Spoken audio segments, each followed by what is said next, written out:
संत रामपाल जी महाराज एक ऐसे महान संत जिन्होंने अपनी सतभक्ति, तत्व ज्ञान, करुणा और सेवा के बल पर समाज में नई मिसाल कायम की है। संत रामपाल जी महाराज की अगुवाई में उनके सभी सतलोक आश्रमों से समाज कल्याण के अद्भुत कार्यों ने समाज को सुनहरे भविष्य की एक नई उम्मीद दिखाई है। संत रामपाल जी महाराज से नाम दीक्षा लेने के बाद लाखों लोगों की लाइलाज बीमारियां जैसे कैंसर, एड्स आदि ठीक हुई। संत जी के ज्ञान से प्रेरित होकर उनके अनुयायियों ने लाखों यूनिट रक्तदान किया। संत जी ने लाखों बहन बेटियों का दहेज मुक्त विवाह करवाया।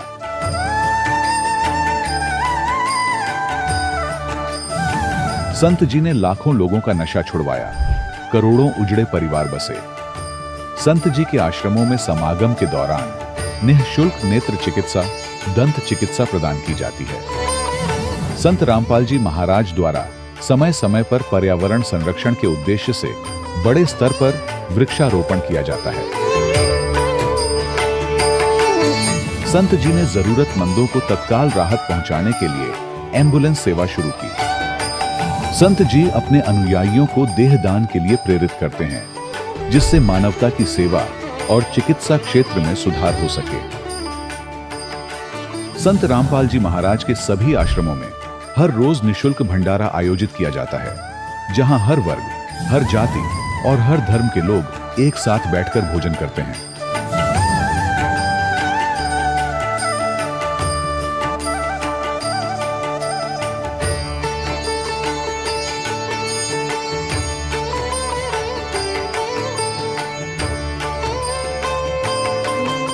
संत रामपाल जी महाराज की अन्नपूर्णा मुहिम ने गरीब और बेसहारा लोगों के जीवन में एक नई ऊर्जा और उम्मीद को जन्म दिया है। घर घर खाद्य सामग्री और जरूरी मदद पहुंचाकर संत रामपाल जी महाराज ने लोगों को दुख और मजबूरी से लड़ने की ताकत प्रदान की है।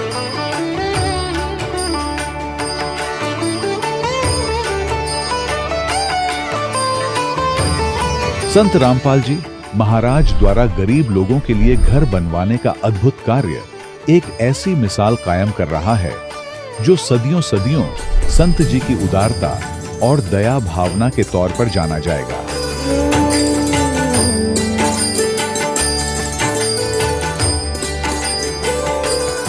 संत रामपाल जी महाराज के आश्रम में हजारों बुजुर्गों को सम्मान और प्यार के साथ जीवन जीने का अवसर मिलता है। उनके खाने, रहने और स्वास्थ्य की पूरी जिम्मेदारी संत रामपाल जी महाराज उठाते हैं। अनाथ बच्चों के लिए संत रामपाल जी महाराज के सभी आश्रम किसी वरदान से कम नहीं। यहाँ उन्हें शिक्षा, संस्कार और भविष्य के लिए बेहतर अवसर प्रदान किए जाते हैं।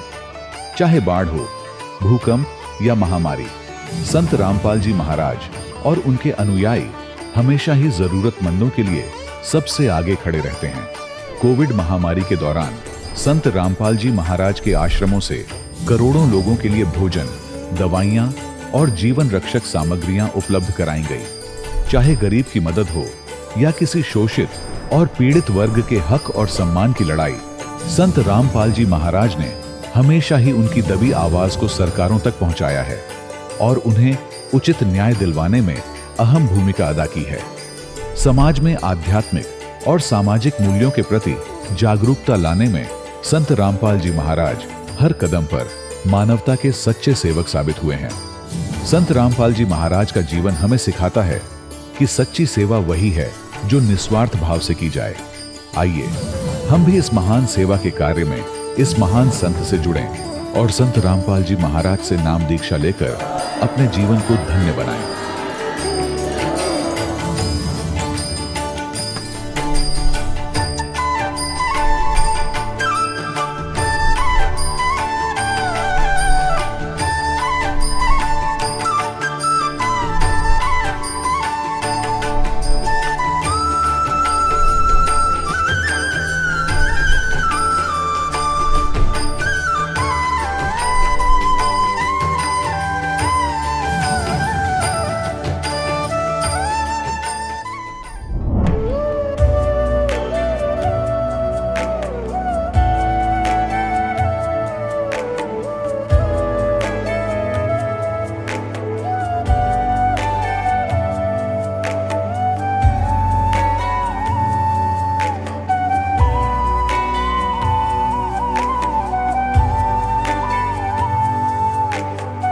गीता अ18 के श्लोक नंबर 62 में भगवान स्वयं कह रहे हैं कि अर्जुन उस परमेश्वर की शरण में जा जिसकी कृपा से परम शांति व शाश्वत स्थान अर्थात सतलोक को प्राप्त होगा। वो परमेश्वर कौन है, कहां है, कैसा है, जानने के लिए कृपया अवश्य सुनिए जगत गुरु तत्वदर्शी संत रामपाल जी महाराज के अमृत वचन। सत साहिब दर्शकों, मनुष्य एक ऐसा प्राणी है जिसकी जिज्ञासा कभी समाप्त नहीं होती और यही जिज्ञासा उसे हर दिशा में खोजने के लिए प्रेरित करती है। चाहे वह किसी वस्तु की हो या किसी अनुभूति की हो, वह इसे पाने के लिए हर संभव प्रयास करता है। इसी जिज्ञासा के चलते आज का हर व्यक्ति उस परमात्मा की तलाश में है जो उसे शाश्वत सुख और शांति प्रदान कर सके। इसी विषय से जुड़ी एक प्रेरणादायक कहानी है दिल्ली के उत्तम नगर निवासी कृष्ण कुमार जी की, जिन्होंने पारंपरिक पूजा साधना की और साथ ही राधा स्वामी पंथ डेरा ब्यास से नाम दीक्षा ली। परंतु उसी दौरान इनके जीवन में चुनौतियों ने दस्तक देनी शुरू कर दी। स्वास्थ्य लगातार बिगड़ने लगा और परिवार को आर्थिक संकटों का सामना करना पड़ा। इन समस्याओं से जूझते हुए कृष्ण जी अत्यधिक चिंतित चल ही रहे थे। एक दिन इनकी मुलाकात संत रामपाल जी महाराज के एक अनुयायी से हुई, जिसने इन्हें बताया कि आप शास्त्र विरुद्ध साधना कर रहे हैं जो इनके जीवन में समस्याओं का कारण है। यह जानकर कृष्ण जी आश्चर्यचकित रह गए और इन्होंने संत रामपाल जी महाराज के द्वारा बताई शास्त्रों में वर्णित शास्त्रानुकूल साधना का गहन अध्ययन किया और नाम दीक्षा ग्रहण की, जिसके बाद इनके जीवन में बहुत परिवर्तन आए। इनका स्वास्थ्य पूरी तरह ठीक हो गया और परिवार की आर्थिक स्थिति भी सुधर गई।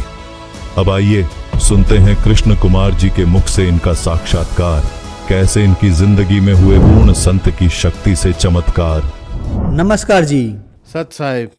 सर क्या नाम है आपका? कृष्ण कुमार। सर आप कहाँ के रहने वाले हैं? मैं उत्तम नगर दिल्ली का रहने वाला हूँ। सर संत रामपाल जी महाराज से नाम दीक्षा आपने कब ली? संत रामपाल जी महाराज जी से नाम दीक्षा 12 जून 2010 को ली। सर संत रामपाल जी महाराज से नाम दीक्षा लेने से पहले आप क्या भक्ति साधनाएं करते थे? हम भक्ति साधना करते थे। पहले देवी देवताओं की भक्ति परंपरागत जो घरवाले करते थे उसमें शामिल होते थे, लेकिन मेरी कोई आस्था नहीं थी उसमें। उसके बाद राधा स्वामी डेरा व्यास से हम जुड़े और 7 साल तक सत्संग सुने, रेगुलर जाते रहे। उसके बाद मेरी नागपुर बदली हो गई, वहाँ भी सत्संग में जाते रहे। तब मुझे 2008 में वहाँ से 1 मार्च को नामदान वहाँ से प्राप्त हुआ। सर पहले आप देवी देवताओं की भक्ति करते थे, फिर आपने राधा स्वामी डेरा ब्यास का सत्संग सुना और फिर उसके बाद राधा स्वामी डेरा ब्यास से आपने नाम दीक्षा भी ली। तो इन सब भक्ति साधनाओं से आपको क्या क्या लाभ मिले? यहाँ से नामदान लेने के बाद में मुझे डेली हार्ट की ट्रबल रहने लग गई। एक दिन तो मुझे डबल दिखाई देने लग गया। उसके दफ्तर से मैं गाड़ी लेके घर आया, सीटी स्कैन कराया। तब डॉक्टर ने मुझे कहा कि माइंड में क्लॉट्स आ गए हैं नसों में, तो उसके लिए उन्होंने इंजेक्शन लगाए और वो ठीक हो गया मेरा। लेकिन मैं उससे हार्ट से और उससे यूरिक एसिड से और बीपी से मैं बहुत परेशान था। सर आपने बताया कि आपने राधा स्वामी डेरा ब्यास से नाम लिया, लेकिन नाम लेने के बाद आपकी परेशानी बढ़ गई। आपको पथरी की बीमारी हो गई, आपको हृदय रोग हो गया, बीपी की परेशानी हो गई, उसके बाद यूरिक एसिड बढ़ गया। ये सब परेशानियां होने के बाद संत रामपाल जी महाराज का ज्ञान आपको कहाँ से हुआ? हमारे दफ्तर में एक सोमदत्त जी थे जो मेरे पास अक्सर आते रहते थे। उन्होंने शुरुआत में मेरे से पूछा, आप राधा स्वामी व्यास में जाते हो? मैंने कहा हाँ जी। तो उन्होंने कहा वहाँ तो कोई भक्ति नहीं है, परमात्मा पृथ्वी पे आए हुए हैं। मैंने कहा कौन परमात्मा? तो उन्होंने कहा संत रामपाल जी महाराज जी हैं और वहाँ पर आए हुए हैं और आप मेरे साथ चलो और मैं आपको वहाँ से नामदान दिला दूंगा और वहाँ पूरी भक्ति है और आपके सारी चीज़ों का समाधान हो जाएगा। तो मैंने ज़्यादा इंटरेस्ट नहीं लिया, लेकिन सोमदत्त जी मेरे पास डेली आने लग गए और मुझे संत रामपाल जी महाराज का ज्ञान, जो एक किताब थी उस टाइम भक्ति सौदागर को संदेश, उसमें से पढ़ के मुझे बताते थे। तो शुरू में तो मुझे अच्छा नहीं लगा, लेकिन धीरे धीरे मुझे इंटरेस्ट आने लग गया। तब मैंने उनको एक दिन अपने घर पे लाया और अपनी भगतमती के साथ मैं चला गया। वहाँ पर मैंने संत रामपाल जी महाराज जी से नाम दीक्षा ली, उनके दर्शन करे और वहाँ पर मुझे काफ़ी अच्छा लगा, क्योंकि जो भगत मिले बड़े प्यार से मिल रहे थे एक दूसरे से। और मैं वहाँ से नाम दीक्षा ले करके शाम को रात को देर रात तक घर वापस आ गया। सर, आपने बताया कि आपने सन 2010 में संत रामपाल जी महाराज से नाम दीक्षा ली। उससे पहले आप राधा स्वामी डेरा ब्यास जाते थे। वहां पर आपको बहुत सारी परेशानियों का सामना करना पड़ा। तो फिर संत रामपाल जी महाराज से नाम दीक्षा लेने के बाद क्या आपकी परेशानियां दूर हुई? हाँ जी, मुझे सबसे बड़ा लाभ तो प्राप्त हुआ कि जब मेरा पित्त की थैली का ऑपरेशन होना था दिल्ली में कालरा हॉस्पिटल में कीर्ति नगर में, तो सारे मेरे टेस्ट हुए। डॉक्टरों ने मना कर दिया कि इनका हार्ट वीक है, ये ऑपरेशन नहीं हो सकता। और पित्त की थैली मेरा स्टेज ऐसी थी कि कभी भी फट सकती थी। तब मुझे उन्होंने ओटी में डॉक्टरों की टीम आई, उन्होंने डिस्कस किया, सब ने मना कर दिया। फिर सीनियर डॉक्टर ने कहा चलो ऑपरेट कर लेते हैं। और उसके बाद में उन्होंने मुझे ऑपरेशन थिएटर में लिटा करके ऑपरेशन किया। तो ये मेरा रक्षा सूत्र, उन्होंने डॉक्टर ने कहा इससे ब्लड सर्कुलेशन में दिक्कत होएगी, इसको काट देते हैं। मैंने कहा इसको मत काटना, बाकी चाहे आप कुछ भी करो। तब उन्होंने मुझे बेहोशी का इंजेक्शन लगाया। तब वहाँ 3 डॉक्टर खड़े थे, उनमें बीच में मुझे संत रामपाल जी नज़र आए। उसके बाद मुझे होश नहीं रहा, धीरे धीरे से मेरी होश चली गई। उसके बाद 1.5 घंटे के बाद में मुझे होश आया कि मेरा ऑपरेशन हो चुका था। और ओटी से बाहर आया तो जितने भी केस वहाँ हुए थे सब 4 घंटे के लिए 6 घंटे के लिए वो सब बेहोश पड़े थे। केवल मैं ही एक ऐसा था, मेरी पत्नी ने सच साहिब बोला और मैं उठ के बैठ गया और बिल्कुल ऐसा ठीक फील कर रहा था जैसे मेरे साथ कुछ हुआ ही नहीं हो। संत रामपाल जी महाराज की दया से मेरा यूरिक एसिड भी कंट्रोल में आ गया। और संत रामपाल जी महाराज की दया से मेरी रीढ़ की हड्डी बिल्कुल स्टिफ थी, जाम थी, जो मैं नीचे भी नहीं बैठ सकता था। मुझे डॉक्टरों ने मना कर रखा था, वो भी धीरे धीरे खुलने लगी और उसमें मुझे काफ़ी लाभ है। और स्टोन का मेरा ऑपरेशन हो गया, वो प्रॉब्लम दूर हो गई। बीपी भी मेरा कंट्रोल में रहने लग गया। तो परमात्मा की दया से जब से मैंने संत रामपाल जी महाराज जी का नाम लिया है, मेरे को सारी टेंशन मुक्त हो गया और मेरे घर में सुख ही सुख हो गए। और मैंने अपनी भगतमती को भी अपने साथ ही नाम दिला दिया। सर, संत रामपाल जी महाराज से नाम दीक्षा लेने के बाद आपको बहुत लाभ प्राप्त हुए। तो जो श्रद्धालु आज आपको देख रहे हैं, आप उन्हें क्या संदेश देना चाहेंगे? मैं संदेश देने के लायक तो नहीं हूँ, संदेश तो परमात्मा ही लेकर आते हैं, परमात्मा संत रामपाल जी महाराज। मैं तो विनती कर सकता हूँ कि जो भी भाई बहन मुझे टीवी चैनल पे सुन रहे हैं, मैं उनसे विनती करना चाहूँगा कि एक बार, केवल एक बार संत रामपाल जी महाराज का सत्संग टीवी पर या सीडी से या पेन ड्राइव से किसी तरीके से भी सुने और उनकी पुस्तक ज्ञान गंगा मंगा करके पढ़ें। अगर आपको अच्छा लगे तो उनसे नामदान ले करके आपको सर्व सुख और मोक्ष की प्राप्ति हो सकती है। सर, संत रामपाल जी महाराज से नाम दीक्षा कैसे ली जा सकती है? आजकल कई चैनलों पर, लगभग 10-12 चैनलों पे संत रामपाल जी महाराज का सत्संग विभिन्न टाइम पे आता है। उसके नीचे एक पट्टी चलती है जिस पे फ़ोन नंबर डिस्प्ले होते हैं और उन नंबर को करने से आपको देश में, अपने ज़िले में, वहाँ का आपका नज़दीकी नामदान केंद्र बता दिया जाएगा। वहाँ जाकर आपको संत रामपाल जी महाराज जी से नाम दीक्षा मिल जाएगी और आपका कल्याण संभव है। धन्यवाद सर। सत साई। दर्शकों, अभी आपने सुने संत रामपाल जी महाराज से दीक्षा प्राप्त करके सुखी हुए भक्त के अनुभव। अब देखिए जगत गुरु तत्वदर्शी संत रामपाल जी महाराज के मंगल प्रवचन। तो यहाँ परमात्मा ने कहा था, गाय आपनी अम्मा है, इस पर छुरी ना बा, गरीबदास की दूध ने सभी आत्म खा। अरे निकम्यो, यह गाय ना मुसलमान को मना करती दूध से, ना हिंदू को। और मुसलमानों, तुम इसे एक दिन काट के इसको फारे कर देते हो, इसका दूध पियो, 10 साल तक दूध पियाओ, तुम्हारे को घी खिलाओ। परमात्मा कहे हित की बात हम मानना करते अहित की। कहते हैं कहें भली मानना बुरी, यह परीक्षा नीच।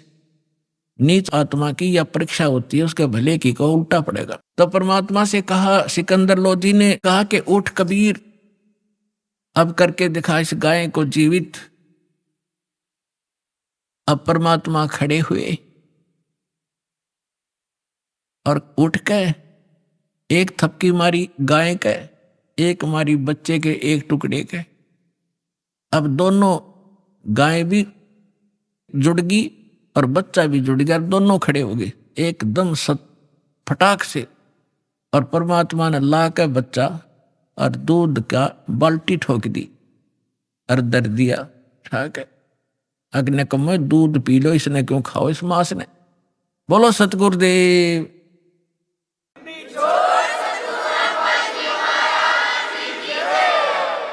अब जिस समय सिकंदर लोधी ने पूछा, साहा सिकंदर कह गए काजी पटक कुरान, गरीबदास जुल्हदी पर इब हो है खेचा तान। अब गरीबदास जी बता रहे हैं कि सिकंदर लोधी के पास पहुंच गए ये सारे काजी और मुल्ला मुसलमान औरों को लेकर के। कहते हैं इब उस परमात्मा के साथ खेचा तान कर रहे हैं। अब क्या क्या कह रहे हैं सिकंदर लोधी को गरीबदास जी की वाणी को सुनाते हैं। तोरा सरा उठा दिया काजी बोले यूं, गरीबदास पगड़ी पटक अलख अला मैं हूं। अब काजी मुल्लाओं ने अपनी पगड़ी उतार कर नीचे फेंक दी, मारी तो इज्जत का नाश कर दिया। यूं नो कह मैं अल्लाह हूं। और मुसलमान धर्म में साकार में अल्लाह को नहीं मानते, जो ऐसा कहता वो काफिर है और दंडित किया जा सकता है, मृत्यु का भी अधिकारी है, मौत का। कि वो तो नो कहा मैं अल्लाह हूं। 10 ऐधी तलबा हुई वो पकड़े जो लदी लावे। 10 सिपाही गए भगवान को पकड़ने के लिए। गरीबदास उस कोटन को मारत नहीं संकावे। ऐधी लाए बांध कर सा सिकंदर पासे। गरीबदास का जी मुल्ला फिर पगड़ी बह आकाश। खुश हो रहे उस दिन, अगले आज इसका काम बन जाएगा सारा। अब इसको सरेआम कत्ल करवा देगा सिकंदर लोधी। फिर पगड़ी सर पर धर के खूब खुश हो रहे। काजी 5000 हैं ये मुल्ला पिटे सी से। गरीबदास ये जुल्हदी का फिर बिस्वे भी से। मिहर दया इसका नहीं। देखो सारी उल्टी रीत। अब क्या कह रहे हैं वो काजी मुल्ला कि हे भगवान इसका दया नहीं, इतना निर्दयी है, मांस मिट्टी भी ना खाता। देख इनके काम बुद्धि भ्रष्टों के। जो मट्टी मांस नहीं खाता वो तो निर्दयी, और जो मुर्गी खावे, बकरे खावे, गाय खावे, और वो देवता। मेहर दया इसका नहीं ये मिट्टी मांस न खाए। गरीबदास मांस पकावो और मोमन लेवो बुलाए। इन्होंने क्या स्कीम बनाई थी कि आज इसको मांस खुआवाएंगे और गाय का खिलाएंगे, और नहीं तो इसकी गर्दन काट देंगे। ये तैयारी कर रहे थे। तेरा गजब हो। मोमन भी पकड़े गए संग कबीरा माए। कबीर साहब के मुंह बोले माता पिता नीरू नीमा को भी पकड़ लाए। गरीबदास उस सहरे में फिर पकड़ पछाड़ी गाए। शाह सिकंदर बोलता कहो कबीर तू कौन है। सिकंदर लोधी कहता बोल अब तू कौन है। गरीबदास गुजरे नहीं अब कैसे बैठा मौन। तो अपने आप को भगवान कहता, अल्लाह कहता, बोल अब क्यों ना बोलता। जीवित कर इस गाय को। परमात्मा खड़े हुए। हम ही अलख अल्लाह हैं कुतुब गोस और पीरे। गरीबदास खालक धनी हमरा नाम कबीरे। हम ही अलख अल्लाह हैं, वो बेचून जिसको तुम बेचून बेचून करते हो, अल्लाहु अकबर कहते हो, वो अल्लाहु अकबर मैं हूं। हम ही अलख अल्लाह हैं कुतुब गोस और पीरे। गरीबदास खालिक धनी यानी सारी सृष्टि का मालिक हूं मैं, हमरा नाम कबीर। मैं कबीर सरबंग हूं। सरबंग माने वासुदेव हूं, सबके ऊपर मेरी सत्ता है। मैं कबीर सरबंग हूं ये सकल हमारी जात।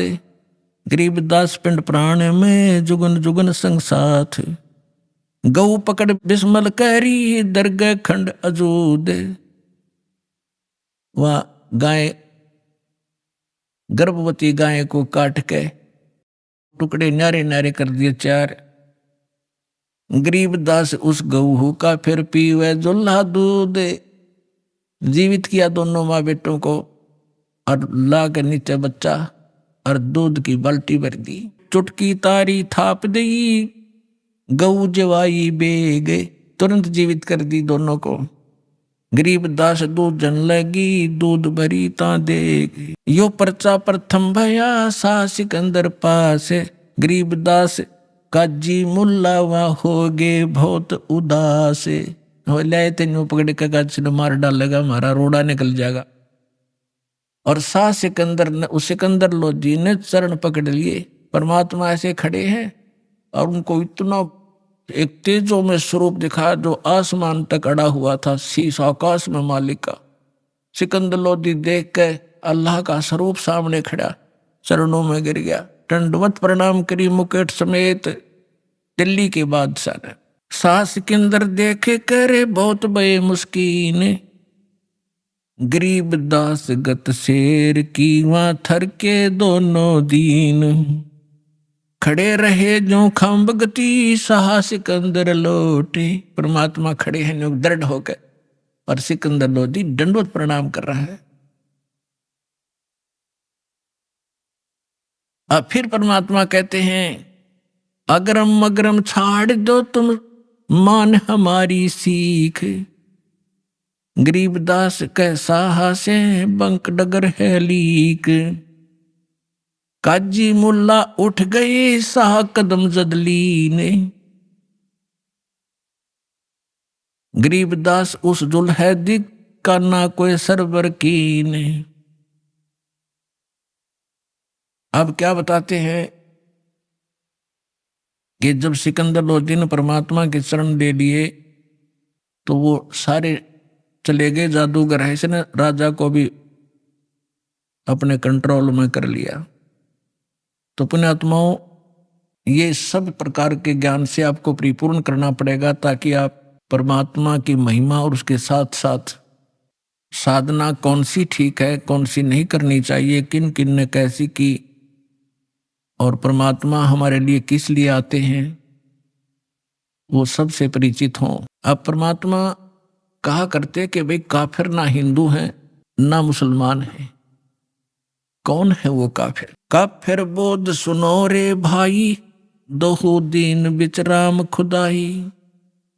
अब परमात्मा कहते हैं काफिर कौन होते हैं, चाहे वो हिंदू हैं या मुसलमान या कोई धर्म के लोग हैं, व्यक्ति हैं जो ऐसी गलतियां करते हैं, वो काफिर हैं। कौन? काफिर जो माता दे गाली, वह काफिर जो खेलें सारी। काफिर दान यज्ञ नहीं करही, काफिर साधु संत से अड़ही। वो काफिर हैं जो माँ को गाली देते हैं, वो काफिर हैं जो साली के साथ बकवाद करते हैं, काफिर वो हैं जो दान यज्ञ नहीं करते, और वो काफिर हैं जो संतों के साथ बकवाद करते हैं। काफिर तीर्थ व्रत उठावे, सतवादी जन नाम लौलावे। वो काफिर हैं जो तीर्थों पे जाते हैं और व्रत आदि करते हैं। व्रत हिंदू भी करते हैं, मुसलमान भी रोजे व्रत को ही कहते हैं। काफिर तीर्थ व्रत उठावे, सतवादी जन नाम लोलावे। जो सही सतवादी, सत्य के ज्ञान को समझने वाले, वो केवल नाम पर ही आधारित होते हैं। काफिर पिता वचन उल्टाई, इतने काफिर दो जग जाई। जो पिता के वचन को उलटते हैं, पिता के वचन को नहीं मानते हैं, वो काफिर होते हैं।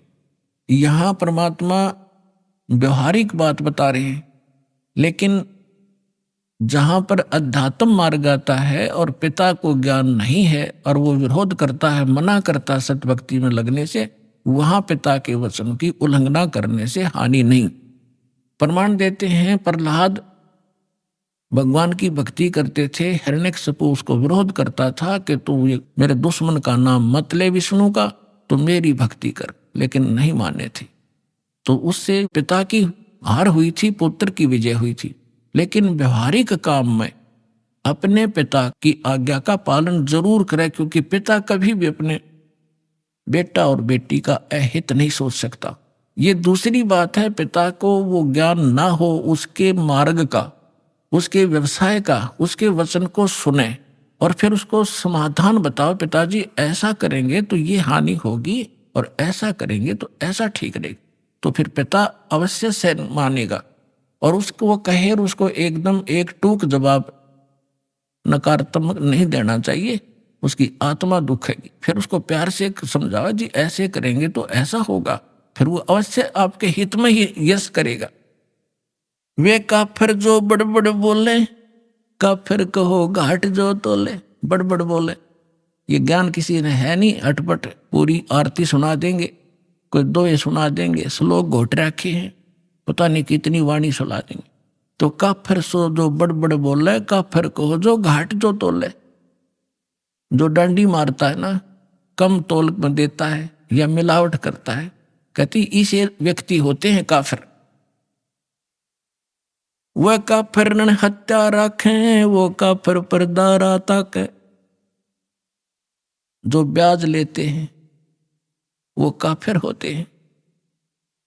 पुण्यात्माओं, परमात्मा की मर्यादाओं से अपरिचित हो, परमात्मा के मार्ग में आने के बाद हमारी जो अज्ञान वाली आंखों का मोतियाबिंद था वो साफ हो गया। उसके बाद हमें दूर तक दिखाई देने लगा। जब हमने इस मार्ग को प्रारंभ किया, हमने एक जीप फाइनेंस कराई थी। हमारे भक्त जीप फाइनेंस कराने के लिए फाइनेंसर के पास गए रोहतक, तो उसका एक भाई जज स्वयं वो फाइनेंसर का मतलब है ब्याज पर पैसे दिया करता, प्राइवेट फाइनेंसर था। तो जैसे तैसे उसे हमने जीप ली। फिर हमारे भक्त जहां भी जाते हैं वो समझाने की चेष्टा करते हैं। कई बार उसके पिताजी बैठे मिल जाते थे उसके वहां पर, जब किस्त भरने जाते थे। तो जिक्र चलता था कि हम भी भक्त हैं, तो वो भी कहा करता हम भी भक्त हैं, हम भगवान शिव के, विष्णु जी के भक्त हैं, माता के भक्त हैं, हम भी भक्ति करते हैं। हमारे भक्त समझाया करते, जी ये साधना ठीक नहीं, आप हमारे गुरु जी से दीक्षा लो। वो कहने वाह भाई वाह, आज जो सुख मेरे घर में है ना, किसी के पास नहीं। एक बेटा जज लगा है, बेटे की पत्नी जज लगी है, और एक पुत्र ये फाइनेंस का काम करता, आज मेरे जैसा सुखी नहीं। और पुण्यात्माओं, दास बार बार परमात्मा के विधान से परिचित कराता है आपको कि जब तक पूर्व जन्म की बैटरी चार्ज रहेगी, चाहे चार्जर ठीक भी ना लग रहा हो, चाहे वैसे किसी बिना बिजली के स्विच में ला रखा हो और न सोचा चार्ज हो रहा है, जब तक वो बैटरी चलेगी तो सब सुविधाएं उपलब्ध होंगी। पंखा भी चल रहा होगा, बल्ब भी जग रहा होगा, और जब वो बैटरी खत्म हो जाएगी, वह डिस्चार्ज होएगी, एकदम सारी सुविधा समाप्त हो जाएगी। अब कुछ दिनों के बाद पता चला, पेपर में आया कि उसी परिवार ने जो ब्याज लिया करते थे, और ब्याज भी 10-11%, थोड़ा को नहीं। अब ब्याज लिया कर क्या हुआ कि पेपर में क्या आई, समाचार मिला कि एक जज, एक फाइनेंसर और जवाहरलाल नेहरू कैनाल में डूब कर मर गए। भक्तों को पता चला, वो भी शोक व्यक्त करने गए, क्योंकि हमारी किस्त कास्ट पूरी होली थी, फिर वो जान पहचान सीध की हो रही थी। तब पता चला कि उसमें उन्होंने कोई धार्मिक अनुष्ठान कराया था, कोई गुरु बुला के, और उस गुरु ने जो भी जंतर मंत्र किया, कोई कथा पाठ की, उसके बाद उसका बचा हुआ हवन के बाद वो बची हुई सामग्री, राख, फूल फाल चढ़ाए थे, वो पत्ते, पूजा के फूल उठा के वो दोनों भाई फाइनेंसर और जज वो डालने गए थे नहर में, पानी में जल प्रवाह करने। साथ में उनका ड्राइवर था।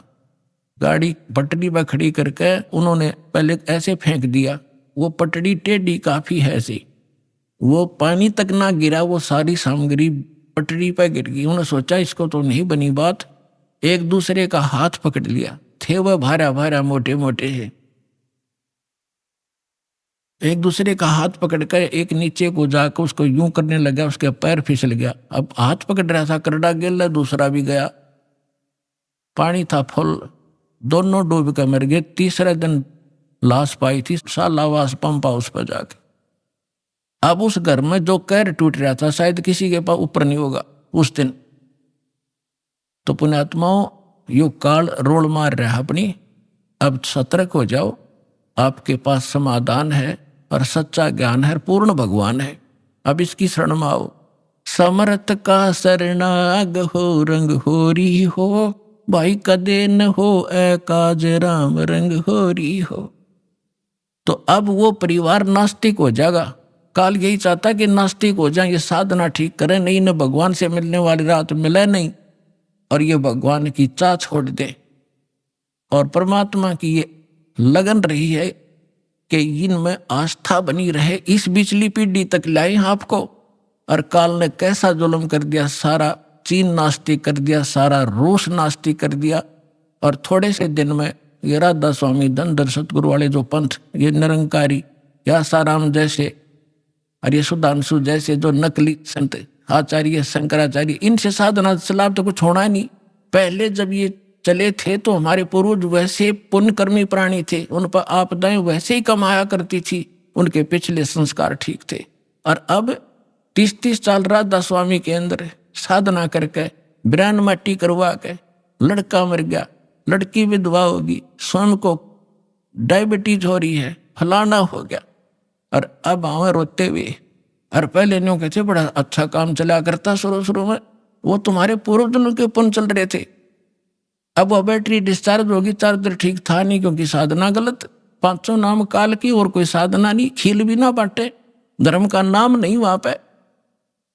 और अब ये थोड़े से जय मालिक दया ना करते अपने पे, और 50 वर्ष के बाद हिंदुस्तान में राम नाम कनिया नहीं रहो, यह गारंटी देता हूं मैं। अब दया करी परमात्मा ने।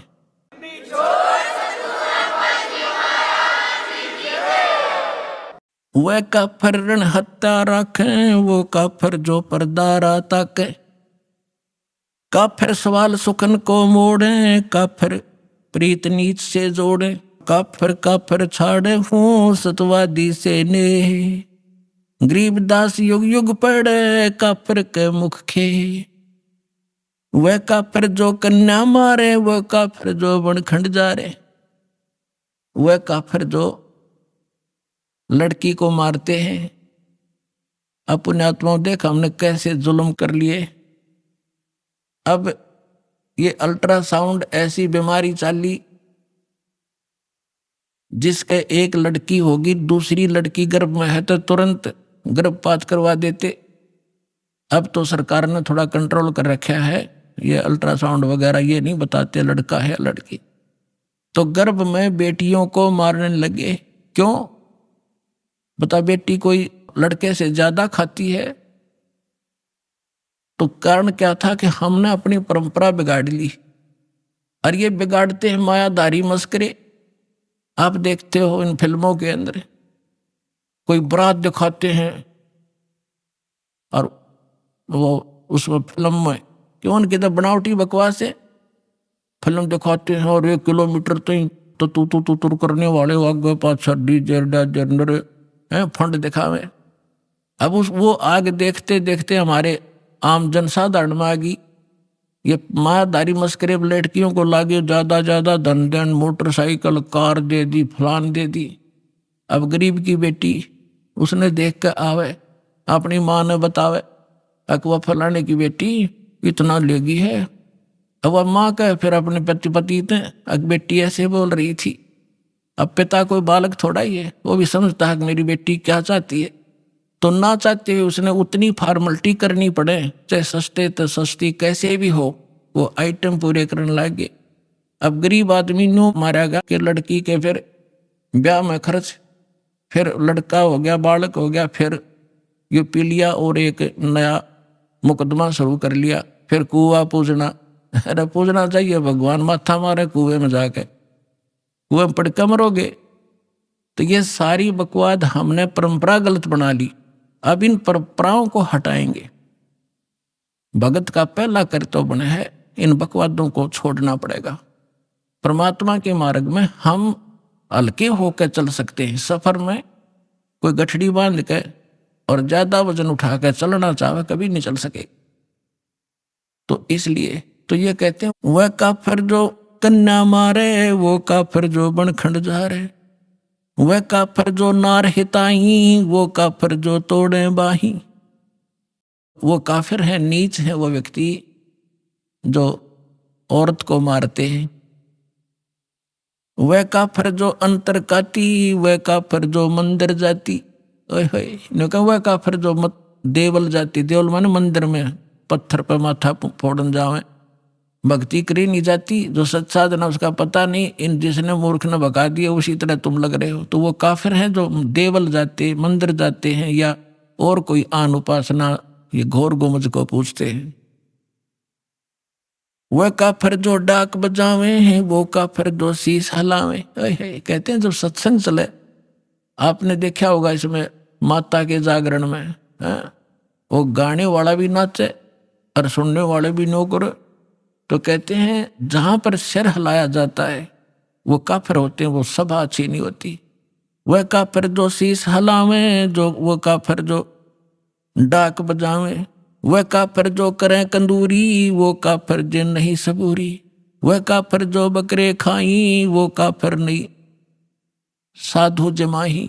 यानी जैसे अब सभी भक्त आते हैं यहाँ पर, जो दान नहीं करते भक्तों के आहार के लिए, सुविधा के लिए, वो काफिर हैं। जैसे गीता अध्याय नंबर 3 के श्लोक नंबर 10 से लेकर 15 में कहा है कि जो व्यक्ति परमात्मा ने उनको जैसा भी संस्कार वश उसके संस्कार में धन दिया है, उसके आधार से जो धर्म नहीं करता तो वो व्यक्ति पाप ही खाता है, परमात्मा का चोर है। वह काफिर जो मांस मसाली, वह काफिर जो मारे हाली। जो हाली को मार देते हैं उस जैसा पापी नहीं। वैसे तो मृत्यु किसी, हत्या किसी की भी कर दो, लेकिन विशेष बताई है कैसे जुल्म नहीं करने चाहिए। वह काफिर जो खेती चोरे, वह काफिर जो मारे मोरम। ओए होए, अब देखो 250-300 वर्ष पहले गरीबदास जी ने ये कहा था कि जो मोर को मारते हैं, वैसे तो किसी भी पक्षी को नहीं मारना चाहिए, लेकिन मोर जैसे सिर्फ जानवर को भी मार देते हैं। कोई हिंसक जानवर है, घातक हो रहा है, वह दूसरी बात है, उसको मार दिया जा सकता है। जैसे सर्प है, डसने की पोजीशन में है तो उसको मार देने में पाप नहीं है। और मोर न मारे बेमतलब वो बकवादी, यानी जैसे शिकार खेलने वालों के लिए संकेत है। पूजे देई धाम को शीस हलावे जोए, गरीबदास साची कहे हद काफिर है सोए। काफिर तोड़े बनज व्यवहारम, काफिर जो चोरी यारम। अब जैसे किसी से आप कोई व्यवहार करते हो, किसी लेन देन करते हो, और उसमें जो हेरा फेरी करता है, समय पर लेन देन नहीं करता है, तो वो भी काफिर होते हैं। या झूठ कपट बोल के यूं कहे कि ना इतने नहीं दिए, इतने थे। काफिर आन देव को माने, काफिर गुड़ को दूध है साने। जो गुड़ और दूध खाते हैं इकट्ठा, वो भी काफिर बताए हैं। वह काफिर अनरुचि खाई, वह काफिर जो बोले साई। वह काफिर जो अंडा फोड़े, काफिर सूर गऊ को तोड़े। वह काफिर जो अंडा खाते हैं या सूर या गऊ किसी को भी खाते मारते हैं, वो काफिर है। काफिर भेख भेख को मारे, वो काफिर कूड़ा ज्ञान पसारे। वो काफिर हैं जो गलत झूठा ज्ञान प्रचार करते हैं, वो महाकाफिर है। अब क्या बताते हैं? सन्यासी बैरागी सेवड़े, तन पर छार लगावे हैं। 500 नार 2500 लड़के, धुंधुदार मचावे हैं। यो भी बैदा है बैदे से वेद अलदा, यो भी बैदा बैदा क्यों जाना, हम सतगुरु बैठे न्यू जाना। अब गरीबदास जी समझा रहे हैं परमात्मा से प्राप्त ज्ञान के आधार से कि बैरागी सन्यासी सेवड़े ये तन पर राख रमावे हैं, और 500 नार 2500 लड़के धूं धूं धार मचावे हैं। अब जैसे अज्ञान के कारण प्रेरणा पाकर के भोली आत्माएं घर त्याग कर जंगल में चले जाते हैं, सन्यासी हो जाते हैं, कर्म सन्यासी बन जाते हैं, सारे शरीर पर राख लपेट लेते हैं और कहते हैं हम बैरागी हो गए, हमने सब त्याग कर दिया। परमात्मा कहते हैं कि आप जी ने घर त्याग दिया, एक स्त्री छोड़ दी, नारी को छोड़कर चले गए इसलिए कि ये भक्ति में बाधक है। अब परमात्मा क्या कहते, एक नारी त्याग दीनी 5 नारी गैल बे, पाया न द्वारा मुक्ति का सुखदेव करीबो सैल बे। एक नारी त्याग देनी और ये 5 नारी गैल बे साथ। कौन कौन सी? काम, क्रोध, मोह, लोभ, अहंकार, ये सारी, ये 5 तेरे साथ हैं। इन त्याग बच्चों जब वैरागी बनेगा। घर त्याग देने मात्र से, वस्त्र त्याग देने मात्र से वैरागी और सन्यासी नहीं बन सकते। अब क्या बताते हैं, सठ दर्शन सठ भेख कहावे, बहुविध दूं धर्म चावे। ओहो, अब ये सठ दर्शनी कहते हैं 6 प्रकार के, ये गिरी, पुरी, नागा, वैष्णो, इनको सठ दर्शनी कहते हैं। 6 प्रकार के भेख हैं ये, इन तीनों गुणों के पुजारियों के। सठ दर्शन सठ भेख कहावे, बहुविध दूं धर्म चावे, तीर्थ व्रत करें तरबीता, वेद पुराण पढ़ते हैं गीता। यो भी वैदा है वैद्य से भेद अलहदा। वैदा माने व्यर्थ, शास्त्र विरुद्ध है ये भी। तो फिर गरीबदास जी से पूछा कि आपको कैसे पता चला कि ये सारा व्यर्थ है? तो उन्होंने कहा कि हमको सतगुरु मिले, परमात्मा सतगुरु रूप में आए थे, गरीबदास जी को मिले कबीर साहब, इसलिए हमने पता लगा कि ये साधनाएं गलत है।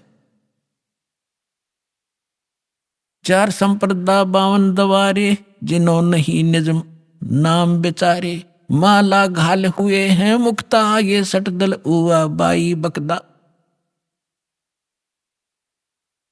कहते तीर्थ व्रत करें तरबीता, वेद पुराण पढ़त हैं गीता, और 4 संप्रदा 52 द्वारे, जिन्हों नहीं निज नाम बेचारे। अब गीता और वेद पढ़े और मंत्र जाप करें, हरे राम हरे कृष्ण ओम नमः शिवाय राधे राधे शाम मिला दे, बता खा कहिए। कहते हैं वेद पुराण पढ़ते हैं गीता और तीर्थ व्रत करें तरबीता। गीता मना कर रखा तीर्थ व्रतों को। 6 अध्याय के 16वें श्लोक में लिखा कि अर्जुन, ये योग यानी साधना, ना तो ज्यादा खाने वाले की और ना बिल्कुल ना खाने वाले की यानी व्रत रखने वाले की, ना ज्यादा सोने वाले की और ना घना लोग दिखावा जागने वाले की, ये कभी सफल नहीं होती। प्रथम अंजल संयम राखे, योग युगत सब सतगुरु वाखे। अंजल का संयम करे, इतना भी नहीं खावे, दड़ी पक्का खा ले और फिर अंगड़ाई टूटे नींद आवे, और इतना भी कम नहीं खाना चाहिए। जैसे दास पहले हनुमान का पुजारी था और मंगलवार का व्रत रखा करता छोटी उम्र तक। अब उस दिन मंगलवार तो याद रहा करता जो मंगलवार है, और जब तक रोटी नहीं मिल लेती इतना हनुमान कम याद आया करता, रोटी घनी याद आया करती। वो भूख, क्यों बालक थे, भूख उठे नहीं, न देखा करते कब 12 बजे और रोटियां तो छके। तो परमात्मा कहते हैं समय पे खाना खाओ, अंजल संयम रखे, संयम से खाओ, इतना भी मत कम मत खाओ जिस तरह कति कड़म टेढ़ी हो जाए, हाथ मुस जाए, और इतना भी मत खाओ कि आलस हो जाए। अब क्या बताते हैं, 4 संप्रदा 52 द्वारे है, जिन्हों नहीं निज नाम बेचारे। जिन्हों निज नाम ही नहीं पता क्या, ये 10 नामी क्या होते हैं, इनके 10 नियम हैं, बस उन 10 नियमों ने याद रखें। और जय हो शिव जी, शंकर भगवान की जय हो, बस हर हर महादेव, इस तरह के गीत गाते रहें। ये कोई मंत्र है? माला घाल हुए हैं मुक्ता, गल में माला पहन ली, माथे का तिलक लगा लिया, टिक्की बिंदी ला ली, इन्होंने सोचा हो गए पार।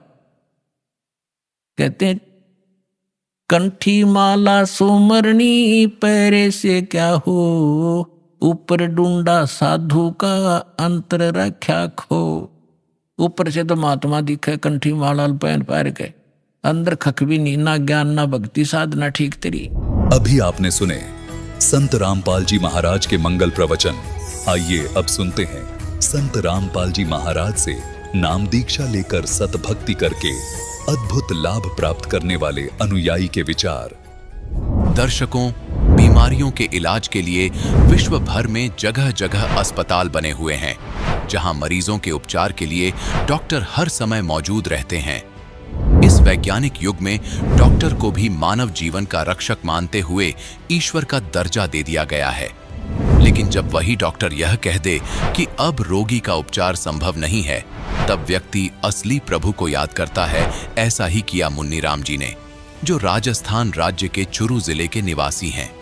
इनकी माताजी को ब्लड कैंसर था। इन्होंने अपनी माताजी का इलाज बड़े अस्पतालों में कराया, लेकिन डॉक्टरों ने जवाब दे दिया कि अब कोई उपचार संभव नहीं है। ऐसे में वो अपनी माताजी को अत्यधिक गंभीर हालत में जगत गुरु कहे जाने वाले संत रामपाल जी महाराज जी से नाम दीक्षा दिलाने ले गए। हालांकि इनकी माताजी ठीक से बैठ भी नहीं पा रही थीं, लेकिन नाम दीक्षा लेते ही इनका दर्द चमत्कारिक रूप से समाप्त हो गया। कुछ समय बाद संत जी ने स्वयं उनके घर आकर दर्शन दिए और उसी दिन इनकी माताजी का कैंसर पूरी तरह ठीक हो गया। ऐसी अद्भुत लीलाएं केवल ईश्वर ही कर सकते हैं। दर्शकों, अब आप स्वयं सुनिए परमेश्वर के अनोखे चमत्कार का व्याख्यान मुन्नी राम जी के शब्दों में। नमस्कार सर। हाँ नमस्कार। सर क्या नाम है आपका? मेरा नाम है मुन्नी राम, गाँव है सड़ू, तहसील है बिदासर, जिला है चूरू, राजस्थान का हूँ। सर संत रामपाल जी महाराज से आपने नाम दीक्षा कब ली? हमने परम संत रामपाल जी महाराज से 30/10/2016 को नाम दीक्षा ली। संत रामपाल जी महाराज से नाम दीक्षा लेने से पहले आप कौन सी भक्ति साधनाएं करते थे? परम संत रामपाल जी महाराज से दीक्षा लेने से पहले हम रूनीचे वाले रामदेव जी की पूजा करते थे और पितर पूजा, बहुत सारी पूजा की थी हमने, उनसे कोई हमें लाभ नहीं हुआ। सर आपने बताया कि आप रामदेवरा की पूजा और पितृ पूजा करते थे, तो उस भक्ति साधना से आपको क्या लाभ मिला? सर उनमें कोई हमें लाभ नहीं मिला। हमारी माता के स्तन में ब्लड कैंसर हो गया और हमारी पत्नी के भी शरीर में संकट रहने लगा, जैसे पैरों से नहीं चल पा रही। तो हम बहुत डॉक्टरों के पास गए, उनमें बहुत पैसे लगे। फिर हमने बूटाटी लेके गए, वहाँ भी कोई आराम नहीं आया। फिर हमने देखा अभी क्या करे, कहाँ जाए, इतना दुखी हो रहे हैं, दर्द पे दर्द रह रहा है। माता जी के कैंसर हो गया, ब्लड कैंसर, ये पत्नी के ऐसे दर्द हो गए, अब कहाँ जाए। हम ऐसे रुदन करने लगे। फिर हमने सोचा अब क्या करें, कोई और तो गेला है, रास्ता नहीं मिल रहा है, क्या कहाँ जाए। अब ऐसे करते करते हम 12 महीने 2 साल ऐसे ये ब्लड कैंसर हुए हुआ बिता दिए और 10 सालों से ये परेशानी हो रही। मेरी माता जी को मैं बीकानेर लेकर गया पीबीएम में। पीबीएम में लेके गया, जब डॉक्टर ने जांचें की तो उसने बोला कि इसके ब्लड कैंसर है। तो हमने कहा उसको इलाज करो। तो डॉक्टर ने बोला कि इसके इलाज, ब्लड कैंसर है, कोई इलाज नहीं होगा, भारी भारी इंजेक्शन लगेंगे और जितनी ये आपके पास रहेगी इतनी सेवा करो और कोई इलाज नहीं। तब हम प्राइवेट लेके गए तो प्राइवेट वालों ने जांचें की और के उसने भी कह दिया कि घर ले जाओ और सेवा करो, ब्लड कैंसर है, कोई इलाज नहीं, कहीं इलाज नहीं, भारी भारी इंजेक्शन लगेंगे और कुछ भी नहीं होने वाला है। फिर हमने गांव आ गए। फिर पास वालों ने पूछा अब कहाँ जाइए, माता जी की ब्लड कैंसर, हमने लाखों रुपए लगा दिए, कहीं इलाज नहीं हो पा रहा है। अब हम कौन सा मार्ग ढूंढे। देवताओं को और पितरों को पूज के ये दर्द हमने बहुत बढ़ा ली, कोई फायदा नहीं हुआ। फिर भगतमती को पैरों में दर्द हो गया, तो अब क्या करें, इसको ले जाएं, इसको ले जाएं, किसको ले जाएं पहले। फिर किसी ने बोला कि तुम बूटाटी जाओ, तो मैं बूटाटी लेके गया। बूटाटी लेके गया, वहाँ भी फेरी वेरी लगा के आए, वहाँ से कोई आराम नहीं मिला। ऐसे करते करते ये समय बहुत बीत गए, बहुत पैसे लगे, सारी जगह डॉक्टरों के पास हम फिर लिए, पितरों की पूजा कर ली, देवताओं की पूजा कर ली, कोई हमें लाभ नहीं मिला। सारी जगह भटक के फिर सिर मार के बैठ गए, हम अब कहाँ जाए, कोई रास्ता नहीं दिख रहा है। सर आपकी माता जी को ब्लड कैंसर हो गया और आपकी पत्नी भी बीमार रहने लगी और आप सभी जगह भटके, आपको कोई आराम नहीं मिला, तो फिर आप संत रामपाल जी महाराज की शरण में कैसे आए? सर हमारे पड़ोसी गांव में तेंदेसर गांव का नाम है, उनमें भगत है, वो हमारे कुएं पे आए। उसने बोला और कोई जगह नहीं है, आप सारी जगह भटक लिए, पितरों के पास भटक लिए, देवताओं के पास फिर लिए, डॉक्टरों के पास फिर लिए, तो आप ऐसा करो परम संत रामपाल जी महाराज आए हुए हैं, परमात्मा से शरीर, उससे दीक्षा लो और आपके सर्व कष्ट निवारण हो जाएगा। फिर मैंने कहा तो कैसे जाएंगे वहाँ? क्यों हमारे पास चलो। वहाँ रतनगढ़ आश्रम में आए, नामदान केंद्र पे। नामदान केंद्र पे आए तो रास्ते में बहुत परेशानी हुई। क्यों? हमारे माताजी की ब्लड कैंसर था, वो स्तनों में बहुत इतना बड़ा हो गया, बाहर निकल गया ऐसे, बहुत मालूम बैठ नहीं पा रही वो गाड़ी के अंदर। फिर धीरे धीरे धीरे हम 2-3 घंटों से रतनगढ़ पहुंच गए नामदान केंद्र पे। वहाँ आके उसको बोला, रात की 12 बज गई। उस भक्तों को बोले कि भी हमारे यह परेशानी है और इसको नाम दिला। नाम दान देते देते ही शरीर में ऐसा झटका लगा, एकदम आराम आ गई तुरंत, जाने जैसा शरीर में कोई तकलीफ नहीं है। वो नामदान लेके हम दूसरे कमरे में बैठा दी। तो मैंने मेरी माता जी से पूछा, क्या माता जी कोई तकलीफ हो रही है? क्यों? नहीं है, वो कोई तकलीफ, शरीर में कोई कष्ट नहीं है हमारे। हम एकदम ऐसे सोचते हैं जैसे ऐसा हाथ फेरे तो क्यों, हमें दर्द भी नहीं हो रहा है। फिर मैं धीरे धीरे आराम से गाँव गया, रस्तों में कोई भी तकलीफ नहीं हुई। भक्ति करते करते करते करते ऐसे ऐसे होते एकदम आराम आ गया। कोई ऐसे धीरे धीरे वो बैठने लगे, वो गांठ थी इतनी बड़ी, वो सारी की सारी ऐसे धीरे धीरे खत्म हो गई। खत्म होते होते हुए भी एक दिन भी ऐसा आ गया, कोई जैसे गांव से आए हुए, उसने बोला कि आप ऐसे ऐसे भक्ति करते रहे, ऐसे करते रहे, वहाँ कैसे गए? हमने कहा हमें ऐसे मत बोलो, हाँ परम संत रामपाल जी मिल गए, हम कहीं नहीं जाएंगे उसको छोड़ के। तो मेरी माता जी की ऐसे भावना आ गई कि सारी जगह भटक लिए तो यहाँ कैसे ठीक हो जाएंगी। तो मैंने कहा माता जी ऐसे नहीं बोलना, परमात्मा परम संत रामपाल जी महाराज आए हुए सब दुखों का निवारण करेंगे। तो इसके ऐसे भावना होगी गलत।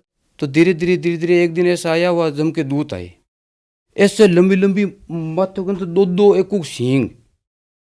माता जी यहाँ सो रही थी। मैंने कहा क्या बात है माता जी, क्यों? हम अब जा रहे, हमें नहीं छोड़ेंगे। तो हमने एक परम संत रामपाल जी महाराज के रक्षा मंत्र है, वो मंत्र हमने पढ़ा है। तो जम के दूत ऐसे भागे यूं कोई सिमानी, बहुत तेज गति से भागे। 3 बार भागे दिन में। 4थी बार में हमारी माता जी को वो लेकर चल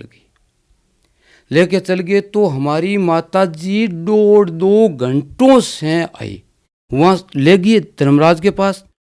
तो वह सिर्फ बहुत लंबी लाइन लग रही है। जीव जब खत्म होता है तो दूत आते हैं, वो सारों को सारों ले जाके धर्मराज के पास लाइन लगा देते। वहाँ लाइन लगाते, लाइन में खड़े रहते। वहाँ माता जी ने बोला कि बहुत जोर जोर से मार रहे, पीट रहे। वहाँ तपतशिला बन रही है, वहाँ जीवों की बहुत हाय तबाह मच रही है वहाँ। तो वहाँ गुरुजी प्रकट हो गए, मेरी माता जी को वहाँ से छुड़ा के और लेके आए। हम घर पे ही थे, हम ऐसे माता जी को लिए बैठे थे, हम कहीं नहीं गए, लिए बैठे हम सुमरन कर रहे। परमात्मा जो परम संत रामपाल जी महाराज ने हमने प्रथम मंत्र दिया उसका जाप कर रही। ऐसे झटका लगा, उसके हाथ पैर सारे कलडे हो गए, ऐसे जो लोहे का सरा होता है वैसे हो गए। 2 घंटा 1.5 घंटा बहुत होता है। फिर बाद में हमारे माता जी शरीर में आ गई। शरीर में आते ही बोला कि ये लोग गंदे लोग हैं, बहुत गंदे लोग हैं, यहाँ कष्ट ही कष्ट है और हमें सुला दो। तो हमें उसको लेटा दी। लेटाने के बाद में क्यों हमें बोला कि थोड़ा जल पिलाओ। तो जल पिलाया। क्यों? वो खाट है वो अंदर डाल दो।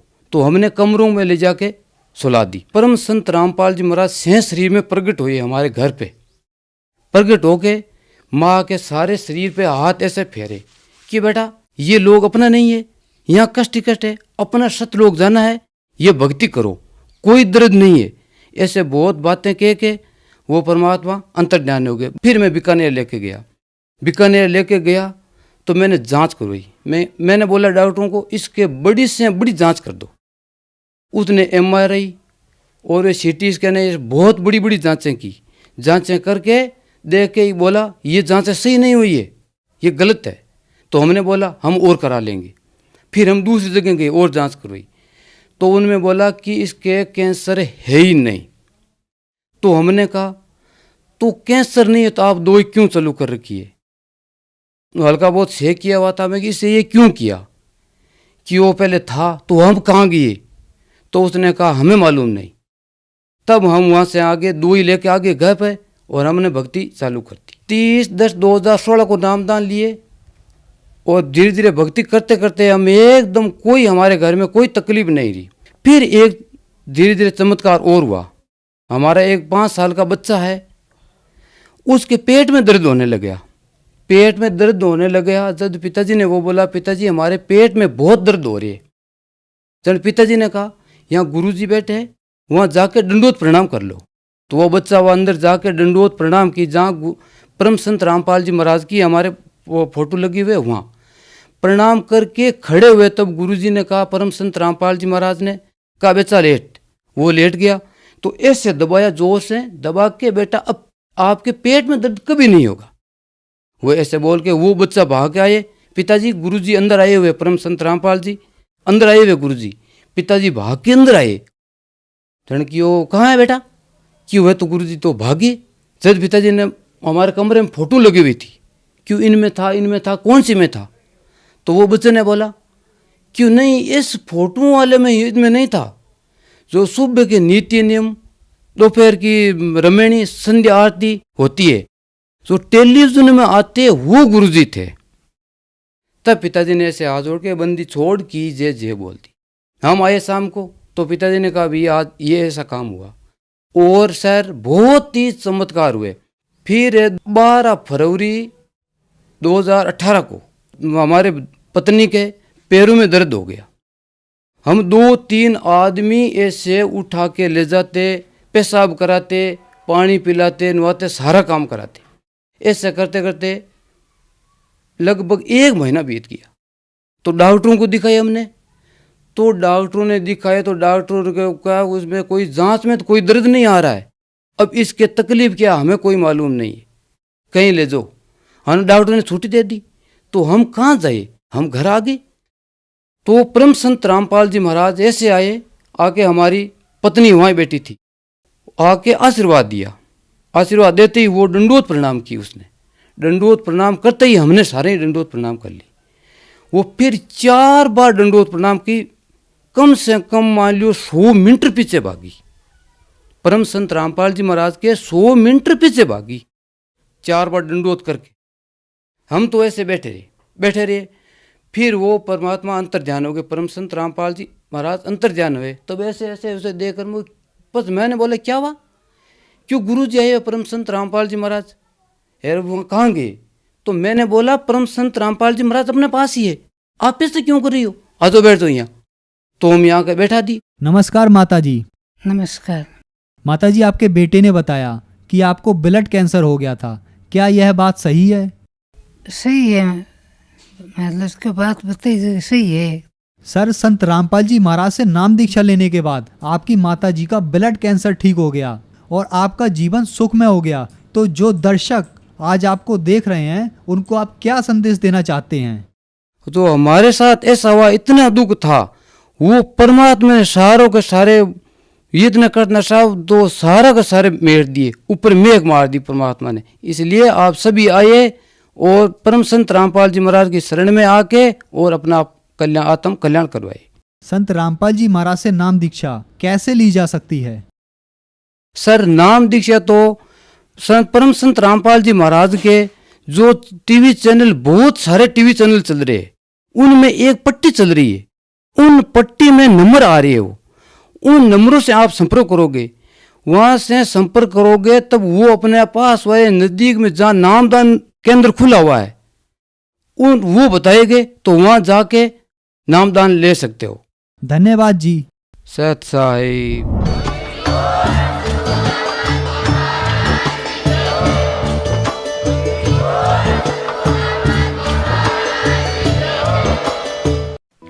आप सुन रहे थे जगत गुरु तत्वदर्शी संत रामपाल जी महाराज के मंगल प्रवचन। अधिक जानकारी के लिए संपर्क करें।